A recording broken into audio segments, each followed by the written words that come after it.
Hello dear students. तो आज का हमारा टॉपिक रहेगा स्टडी का मीनिंग ऑफ एजुकेशन। जब हम मीनिंग ऑफ एजुकेशन की बात करते हैं तो दो तरह के मीनिंग देखने को मिलते हैं, broader meaning and the narrow meaning of education. तो सबसे पहले हम बात करेंगे इसमें नैरो मीनिंग ऑफ एजुकेशन की। उसके बाद हम देखेंगे कि what is the broader concept और broader meaning of education. The narrow meaning of education is that in its narrow sense, the instruction being provided in school is called education. जब हम शिक्षा के संकुचित अर्थ की बात करते हैं तो हम ये कहते हैं कि वो शिक्षा जो है विद्यालय के अंदर जो भी बच्चों को सिखाया जाता है वो है शिक्षा. It refers to the formal education system acquired from the school, college and universities. अर्थात विद्यालय के एनवायरनमेंट में या स्कूल्स में या कॉलेजेस में जो भी औपचारिक शिक्षा तंत्र के द्वारा जो भी ज्ञान दिया जाता है वो होती है शिक्षा. ये है शिक्षा का narrow meaning. In this process more knowledgeable person attempt to attain predetermined aims during a specified time by providing pre-structured knowledge to children through set method of teaching.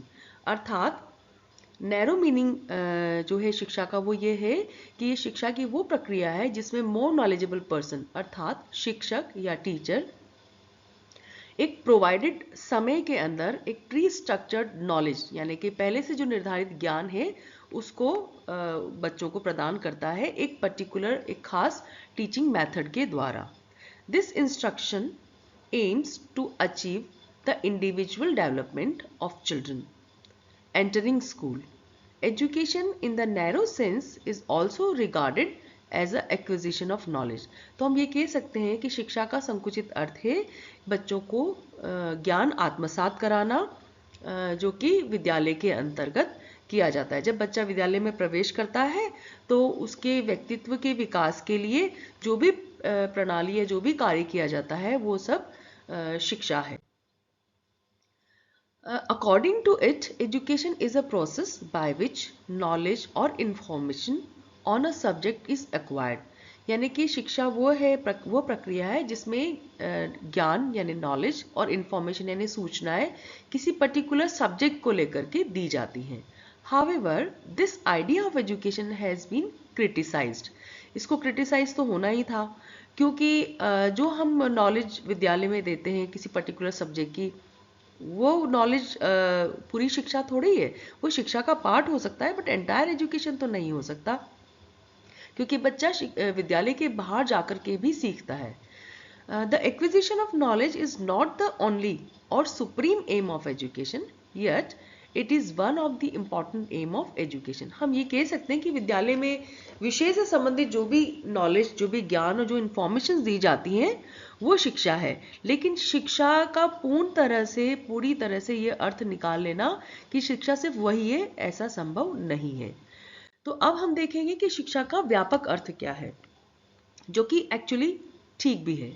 Education in a broader sense refers to all those experiences that affects individuals throughout their life. यानी कि throughout their life यानी कि जीवन के दौरान पूरे जीवन के दौरान जो भी अनुभव बच्चा लेता है या व्यक्ति लेता है वो शिक्षा है. In the broader sense, education is not just passing the information and the communicating things including in a curriculum. It is of the total development of human personality. तो शिक्षा सिर्फ बच्चों को नॉलेज देना और जो करिकुलम हमने डिसाइड किया है वो बच्चों को याद करा देना नहीं है बल्कि क्या है पर्सनालिटी का यानी कि व्यक्ति के व्यक्तित्व का संपूर्ण विकास या सर्वांगीण विकास करना शिक्षा है. Thus, education is the process by which an individual freely develops his or her according to his or her nature in a free and uncontrolled environment. तो शिक्षा का जो ब्रॉडर मीनिंग है वो ये है कि अनकंट्रोल्ड एनवायरनमेंट में फ्रीली जो बच्चा ज्ञान अर्जित करता है जो नॉलेज अर्जित करता है वो है शिक्षा. तो हमने अपनी पहले वाला जो वीडियो मैंने अपलोड किया था उसमें भी आपने देखा होगा कि Gandhi ji मैकेंजे and John Dewey की जो डेफिनेशंस है वो सारी डेफिनेशंस शिक्षा के व्यापक अर्थ को बताती हैं. The definitions of education cited by Mackenzie, Gandhiji and Dewey support the wider concept of education. Education, in this wider sense, is a lifelong process. It begins with the birth of the child and end with his or her death. It is a continuous process. यानी कि हम ये कह सकते हैं कि शिक्षा क्या है, लाइफ लॉन्ग प्रोसेस है जो कि बच्चे के बर्थ से शुरू होती है और मृत्यु तक चलती है. और साथ में ये एक तरीके से कंटिन्यूस प्रोसेस है, लगातार चलने वाली प्रक्रिया है. The broader meaning neither limits education in the classroom nor to a particular period of life.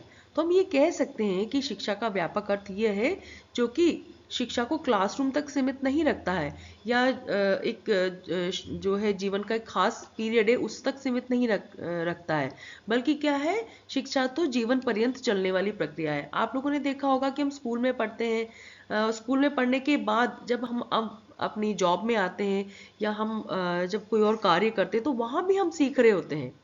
तो हम ये नहीं कह सकते कि जो विद्यालय में दी जाती है, जो क्लासरूम में दी जाती है, वही शिक्षा है.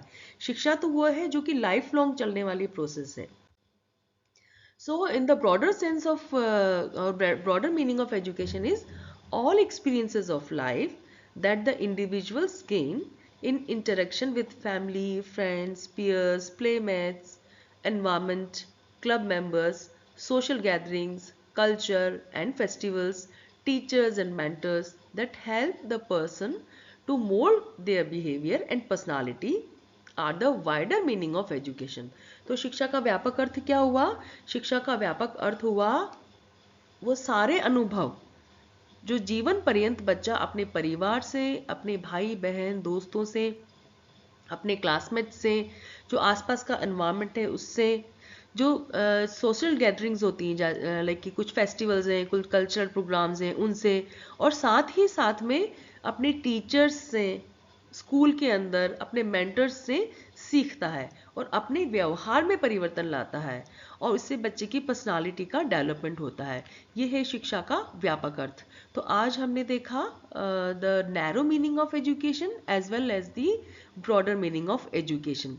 सो नेक्स्ट वीडियो में हम फिर से कोई नया टॉपिक लेंगे. तब तक के लिए thank you so much for watching this video till the end. Do subscribe to this channel for more updates. Don't forget to share this video with your classmates. Bye bye students. Have a nice time.